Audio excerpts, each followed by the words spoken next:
All right.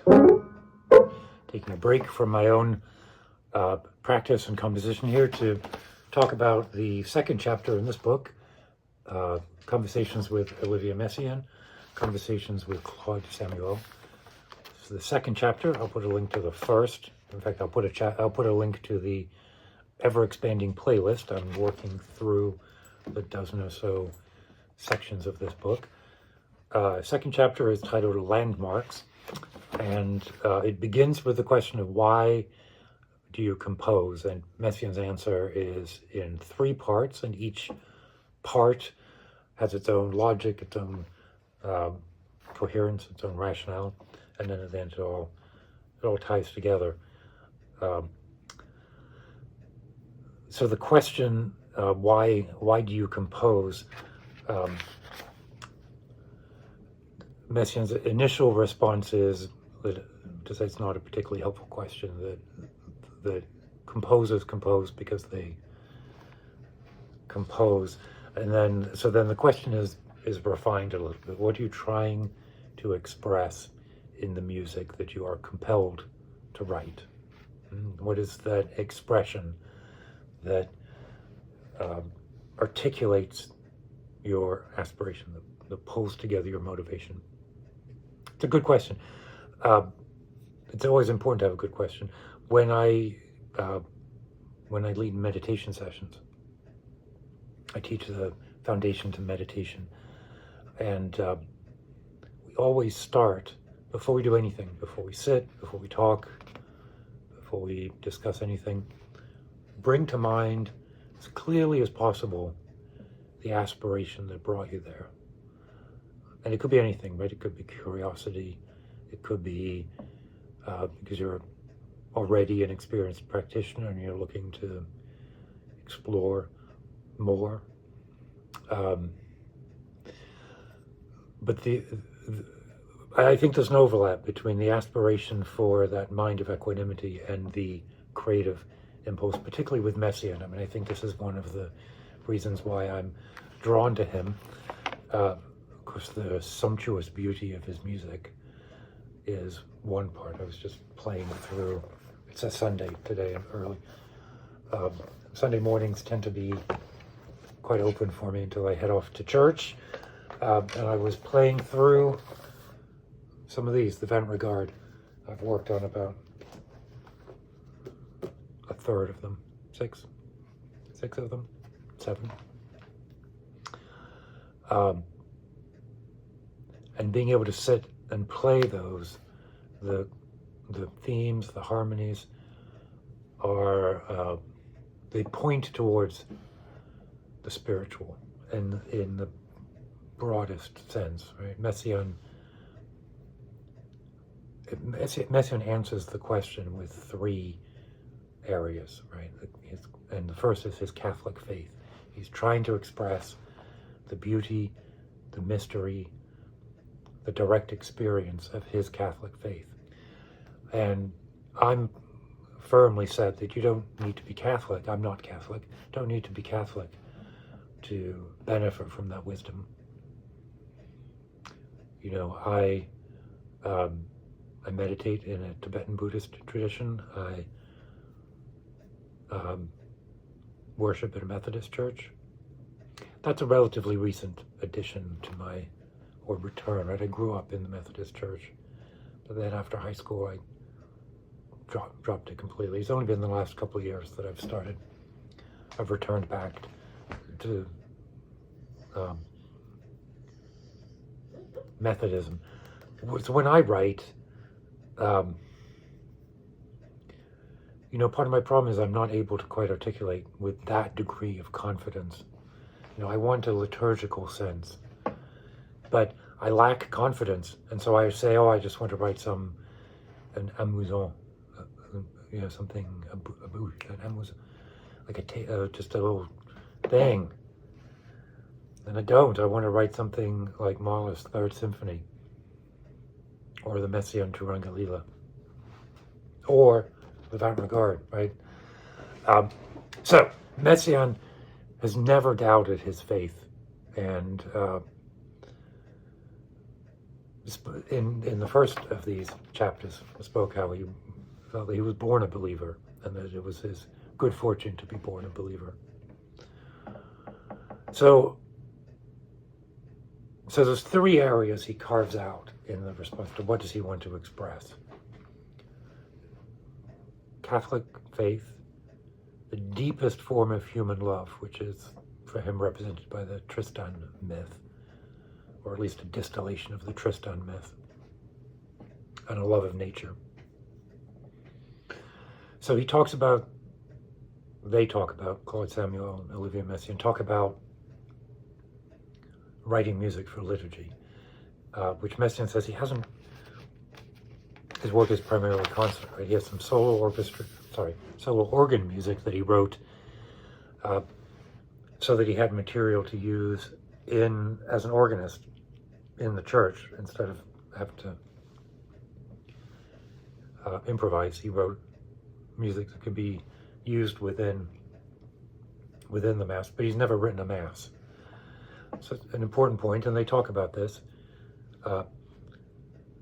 Messiaen was the church organist at the Church of the Trinity since he was 22 years old. And at the time of these interviews, time of the revised interviews, he's in his 70s. And for 50 years, he served as the organist. And he talks about the connection with that particular organ, and how difficult it is to play his music on any other organ. It's possible, but he says specifically it takes 10 days to become familiar with another organ, if that organ has the capability to play the different timbres and different registers that he's looking for. So his concert music is liturgical. And it kind of breaks that divide, right? It's the concert is not entertainment. A concert hall is a place where something liturgical can happen.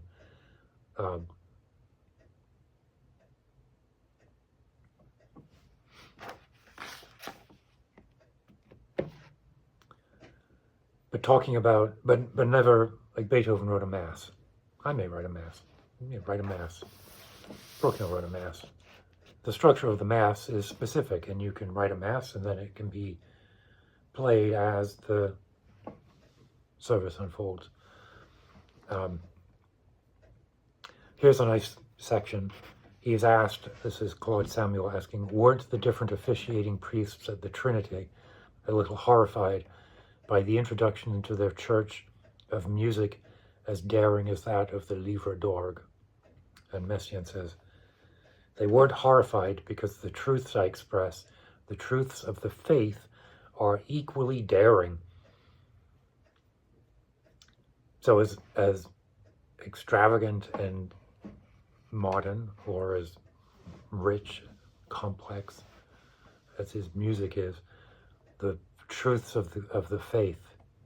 And when I say faith here, I'm translating in my mind to the truths of the spiritual experience, setting aside the superficial trappings. And yeah, I'm wrapping all of the cultural accoutrements and historical liturgy of the church and of my own Buddhist practice as superficial, because there's a core sense underneath it that Messiaen's music points to, that I'd like my music to point to, if only, right? I think in my electronic music, when I'm working with synthesis, I get closer.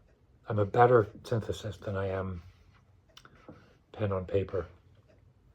It doesn't stop me from trying. Anyway, they are fairy tales. Now he's talking about the truths he expresses in his music and the truths of the Catholic faith. Fairy tales, in turn mysterious, harrowing, glorious, and sometimes terrifying, always rooted in a radiant, unchanging reality, that radiance.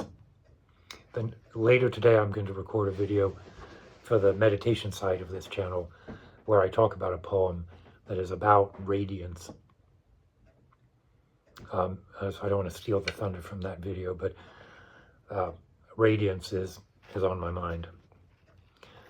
Messiaen says, indeed, I'm necessarily 100,000 degrees shy of each truth. No, the priests weren't horrified, but the parishioners were, because they don't always know the texts. And then he points that for the 3 different masses during the day, different people participate, the different characters. It's different from my experience with the Methodist Church, where we don't do Mass every day. And he talks about Shakespeare. So Claude Samuel asks him about the fairy tale aspect. And when he says fairy tale, what he really means is mystery and magic and nuance and complexity and hard to readness. Right? He talks about the images within Shakespeare, the images in the Catholic Church, the saints, all of those stories kind of coalesce, aggregate around the experience. He says, I wished to express the marvelous aspects of the faith. I'm not saying I've succeeded, for in the final analysis they're inexpressible. That leads to an interesting sidebar conversation about the suitability of art to express truth like that, and the supremacy of music. This is an interesting conversation above all of that.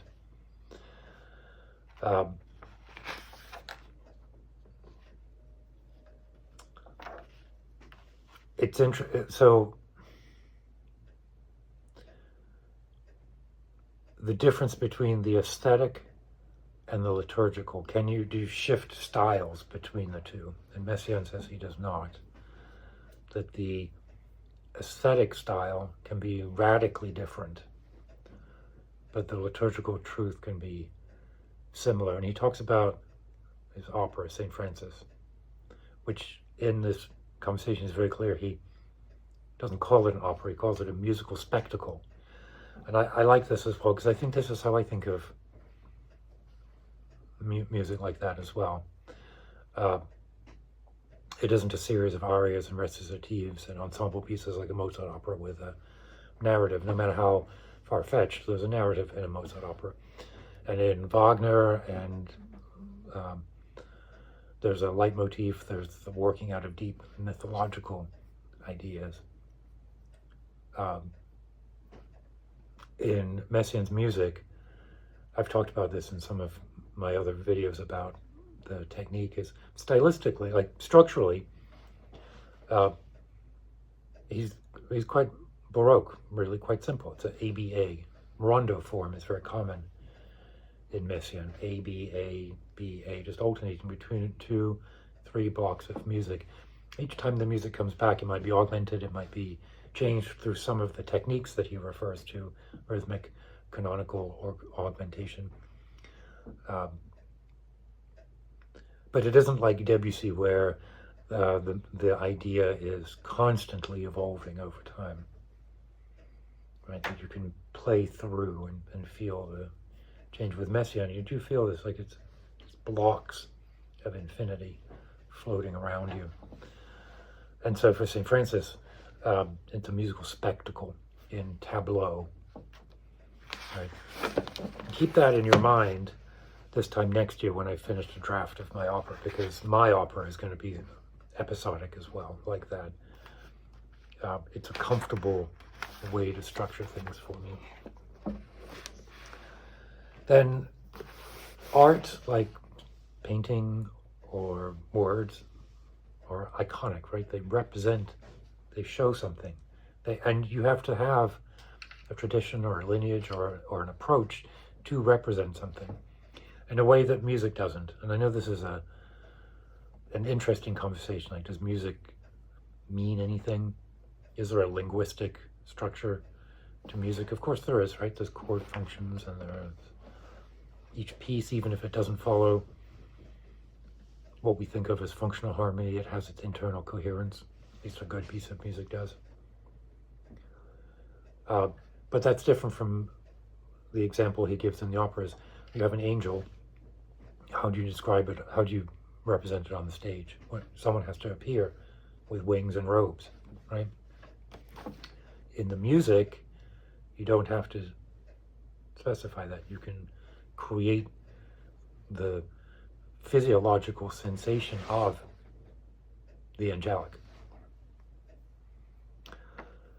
Now, that bit about structure being simple is also quite profound because it removes the music from narrative, steps outside time. And so here's what Messiaen says. When we say God is eternal, do we think about the significance of these words? God is eternal signifies not only that he will never end, but that he never had any beginning. Here is where temporal notions of before and after encumber us. Music for the end of time, what does that mean? Well, does eternity mean something that lasts forever, like just this, but with no conceivable ending in terms of infinity? Or does it mean time is one of God's creatures, which he says somewhere in here? Time is a creation.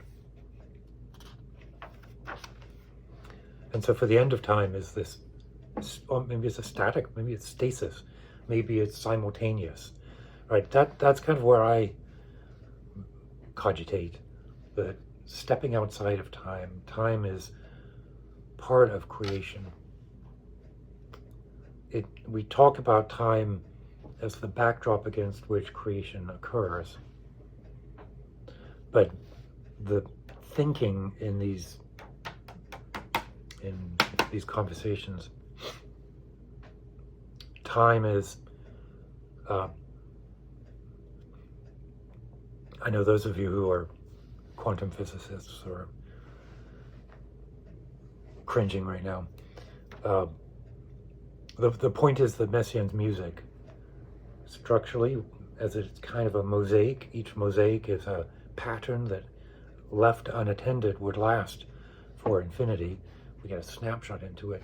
In order for us to perceive those snapshots, we are necessarily a step out of time. Like when I really listen to Messiaen, back to the meditative language, the difference between the listener and the listened to evaporates. And Messiaen's music promotes that. Claude Samuel asks him, in your opinion, which composers wrote music most faithful to religious thought? Right? And I interpret that question meaning, which composers effectively cast you outside of time, or pull you out, extract you outside of time? Mahler's Third, the last movement of Mahler's Third, propels me to, I feel as if I'm going into orbit. I don't know that I feel like I'm losing time, leaving time behind. I am sort of swelling through the ripples of the eschaton. That's something I haven't talked about for a while. That comes from Terence McKenna. History is the shockwave of the eschaton.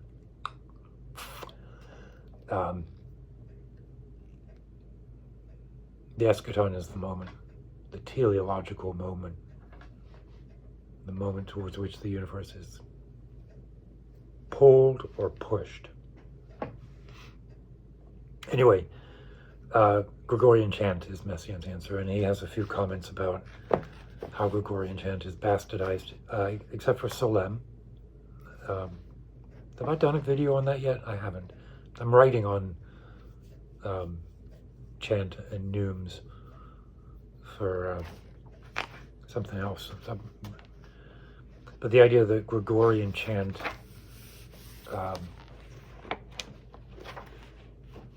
in a way is barely music, right? It is pure expression of text. Okay, so that's all Wow, that's 20 minutes already. Hang tight, I'll go quickly. So that's the first section, the Catholic faith. The second is human love. And he talks about that in the context of the Tristan myth, and the three pieces. There's Harawi, which is for voice and piano,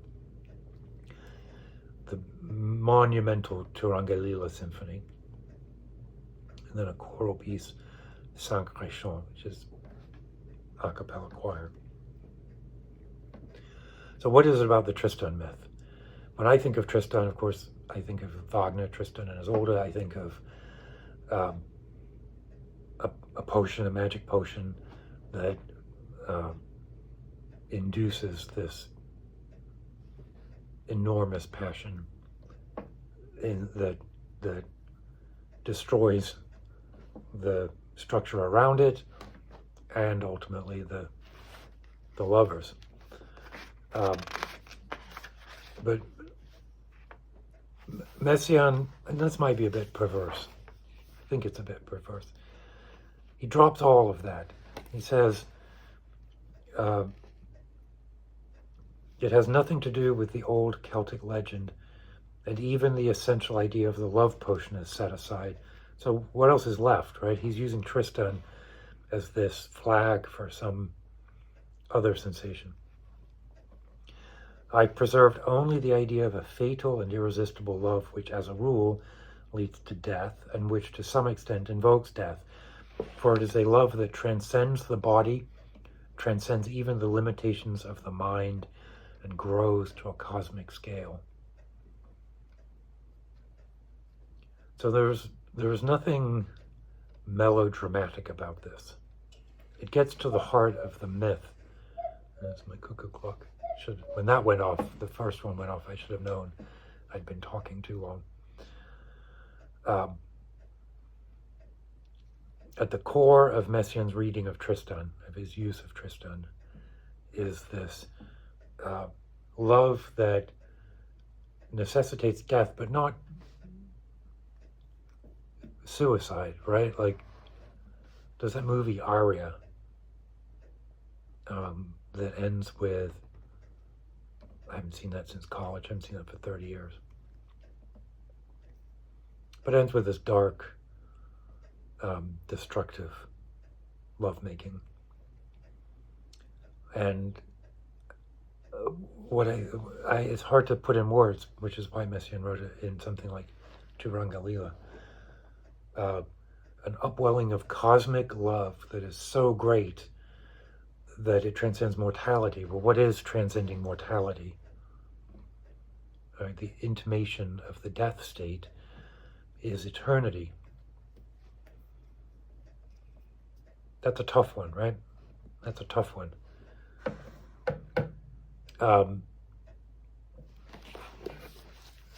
Can one place a human symbol alongside an eternal reality? That would be scandalous arrogance.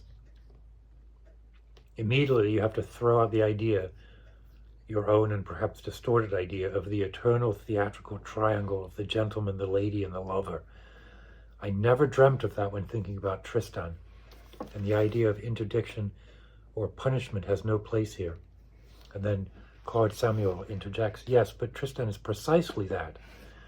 And Messiaen says, yes, but contradiction is what gives birth to great love and leads to death.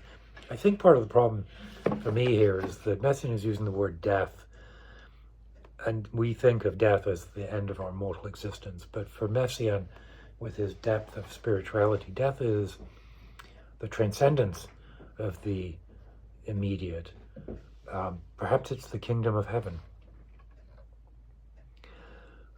Therein is an initiation through death and separation from the world into a greater and purer love, which perhaps the mentioning of other myths will make you better understand. He talks about Orpheus. He talks about...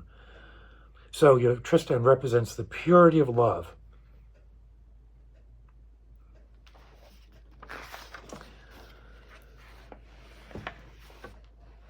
It's not a question, he says, of the inability to be happy, but of the impossibility of total understanding. And that's where the music picks up, that the expression of this total immersion in love, and again, love is not physical desire, the way that death is not mortal, is not merely the negation of our existence. It is the transcendence of our existence. It is the transposition of our existence. It is the transportation, the transference, the transformation. There we go. I knew I would get to the word eventually. And then they shift to the third reason why Messiaen writes. So the first was his Catholic faith, the second was this cosmic love, and the third is the love of nature. He begins with this question: it seems to me that your lofty, demanding, and harrowing conception of human love, combined with the certainty of your Catholic faith, echoes in another aspect of your personality, in that love of nature, which itself corresponds to your many transcendent thoughts on purity. And Messiaen says, nature is indeed marvelously beautiful. Ornithological work was not only an element of consolation in my pursuits of musical aesthetics, but also a factor of health. It's perhaps thanks to that work that I was able to withstand the misfortunes and complications of life.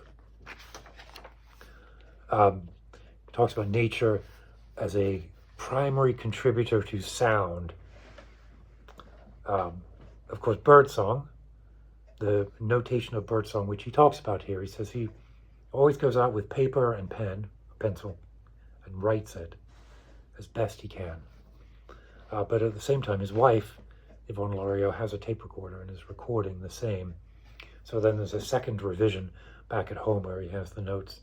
But it's important that there's two vectors here. One is the literal transcription of the birdsong, and the other is capturing the essence of the birdsong. You know, the implied harmony,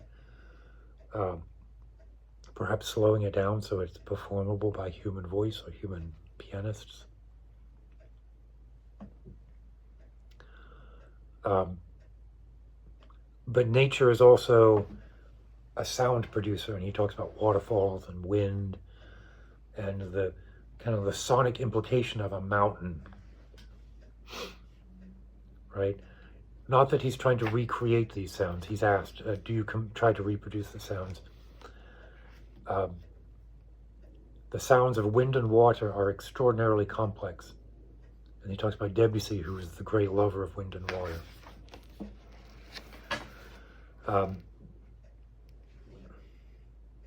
Here's the section. Here's the actual quote on birdsong. I do my transcribing of birdsongs in nature, in the spring, the season of love, and at the right moments, which is to say at sunrise and sunset. So even that's kind of liturgical, right? Like the Book of Hours. I use music paper, a sketchboard for support, some pencils and erasers, as though I were taking musical dictation. But it's a special dictation that requires 10 times the normal attention and speed. My dictation is terrible. I've really been working on it since I started these conducting classes. It's getting better. It does improve. I'm never going to have a great, I shouldn't say that. I don't have a great ear right now. I like to blame my deafness. But it's really just been laziness. A bird sings very quickly indeed. When I take down the first strophe, it's already singing the second. And while I write the second, it's on the third. My wife accompanies me on all these ornithological journeys. And as I am a modern man, I ask her to bring along a tape recorder. So my wife records what I transcribe, and when we return home, I compare the recording with my own notations. So, let's try to pull this together, what happens here through color and synesthesia. As a composer, the presence of color in nature is as essential as that of sound, he's asked. And Messiaen says something interesting here. He says, without suffering from physiological synesthesia, as did my friend Blanc Gatti, the painter, who had a disorder of the optic and aural nerves, that allowed him actually to see colors and shapes when he heard music. So Messiaen is very clear here that isn't, he doesn't have medical synesthesia. But when he hears a score or reads it in his mind, he visualizes corresponding colors, which turn, shift, and combine just as the sounds turn, shift, and combine. Is it nature that provided your love of colors? He says, yes, but also stained glass. And I wrote here in my book, Lowry, because my friend Lowry, my friend and mentor Lowry, always talked about stained glass. And we visited Notre Dame, we visited Sainte-Chapelle together. And Messiaen uses the image of stained glass to talk about his harmonic language in the techniques, which I don't have down here, they're upstairs. In the book, he talks about a kaleidoscope stained glass as I think the best definition of his harmonic language. And then he says, the stained glass window is nature itself in its most extraordinary manifestation. It is light captured by man in order to glorify the most noble of functional spaces, buildings intended for worship. And there it comes back to the beginning, to his Catholic faith, and how his music fills that space and does the same function that the stained glass does. You create a space and you fill it with light, you fill it with sound, and it all boils down to the same idea. It all boils, this is what Messiaen says to end this chapter, that you all finally boil down to one and the same idea, divine love. And so the liturgy, the myth of Tristan distilled to this cosmic love, the light in nature, stained glass, Messiaen's music. Wow, that was a long, my summary of the 4 pages of the interview is probably longer than it took for them to say the original, but there you go, more to come. Let me know if you have any questions, comments, or corrections. I appreciate when I get emails from those of you who also share my love of the music and have different takes on it. It's wonderful, and if I haven't gotten back to you yet, I will. So